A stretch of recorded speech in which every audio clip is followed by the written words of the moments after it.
This video contains news and analysis related to a recent terror attack in Kashmir. The content may include sensitive visuals and discussions that could be distressing to some viewers. Viewer discretion is advised. We strongly condemn all forms of violence and terrorism. The purpose of the content is solely to inform and create awareness based on verified reports. Top quality और consistent performance के लिए सिर्फ silver pumps नाम याद रखना।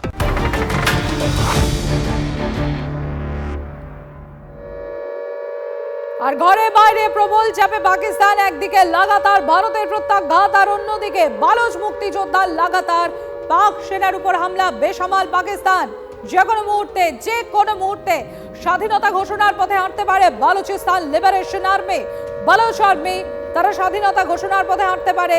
বালোচ লেখক merrier Pakistan থেকে ইতিমধ্যে বালুচিস্তানের স্বাধীনতা দাবি করেছেন।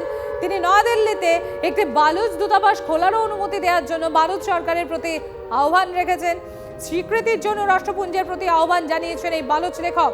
গতকালে হিংলাজে পাকিস্তানের পতাকা নামিয়ে নিজেদের পতাকা তুলেছে বালোচ মুক্তিযোদ্ধারা।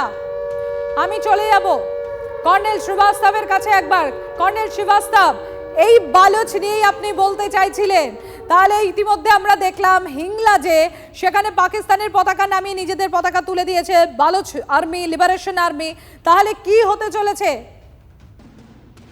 দেখুন, বালুচিস্তান আছে পাকিস্তানের ইন্টারনাল ম্যাটার, আমরা ওর মধ্যে দখল দেব না।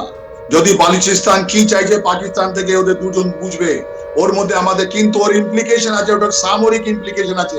আপনি টানেল দেখলেন, গতকাল আপনি দেখালেন একটা ওদের পাক সেনার একটা জিপ উড়ে যাচ্ছে আইডি ব্লাস্টে বা রকেট লঞ্চিং ব্লাস্টে।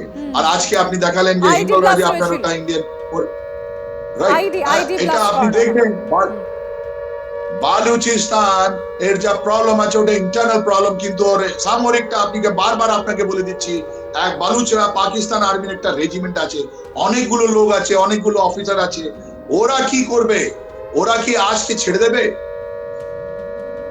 সে তো অবশ্যই ওরা কি ছেড়ে দেবে, কিন্তু বিষয়টা হচ্ছে কর্নেল শ্রীবাস্তব, ঘরে বাইরে প্রবল চাপে পাকিস্তান, তবুও তারা এখনো এতটাই নির্লজ্জ যে ভারতের প্রতি আক্রমণ সরানো তারা বন্ধ করেনি।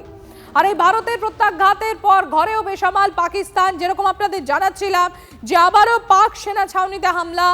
বালুচিস্তান লিবারেশন আর্মির, Baloch liberation army gas pipeline উড়িয়ে দিল বিএলএ। গ্যাস পাইপলাইন উড়িয়ে দেওয়া হয়েছে বিএলএ, গ্যাস পাইপলাইন উড়িয়ে দিয়েছে বলে তা দায়ও স্বীকার করেছে।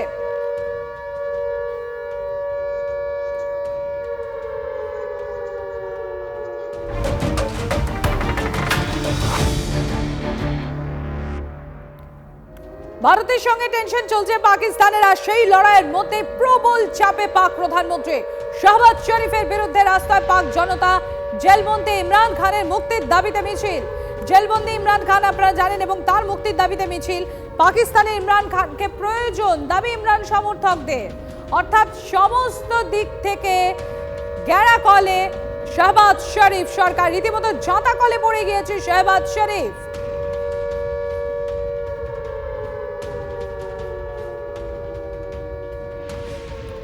ভারত পাকিস্তান সংঘাতে আমাদের কিছু করার নেই, কোনো কিছুই আমাদের নিয়ন্ত্রণে নেই, এমনই মন্তব্য মার্কিন ভাইস প্রেসিডেন্ট জেডি ভান্সের।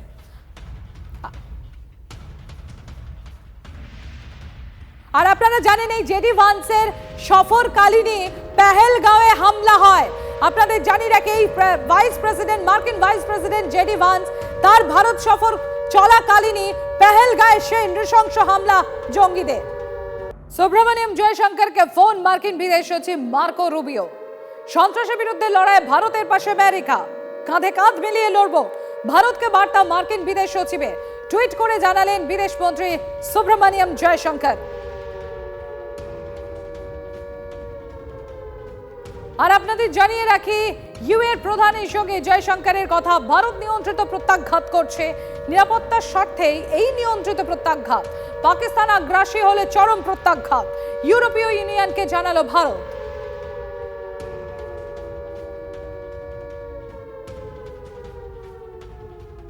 মার খাচ্ছে পাকিস্তান, ভয় ধরেছে বাংলাদেশের মনে। ভারতের রুদ্র রূপ দেখে সুর বদল ইউনূস সরকারের। পাকিস্তানের উপর একের পর এক স্ট্রাইকে, আতঙ্কে ইউনূস। নিজের সরকারের প্রতিনিধিদের সঙ্গে জরুরি বৈঠক ইউনূসের। বাংলাদেশের সংখ্যালঘু হিন্দুদের নিরাপত্তা দিতে নির্দেশিকা জারি বাংলাদেশ সরকারের। আর পাকিস্তানের হাল দেখে উল্টো সুর ছাত্র নেতাদের গলাতেও। বাংলাদেশে হিন্দুদের নিরাপত্তা দিতে প্রশাসনকে সতর্ক থাকার নির্দেশ ইউনূসের।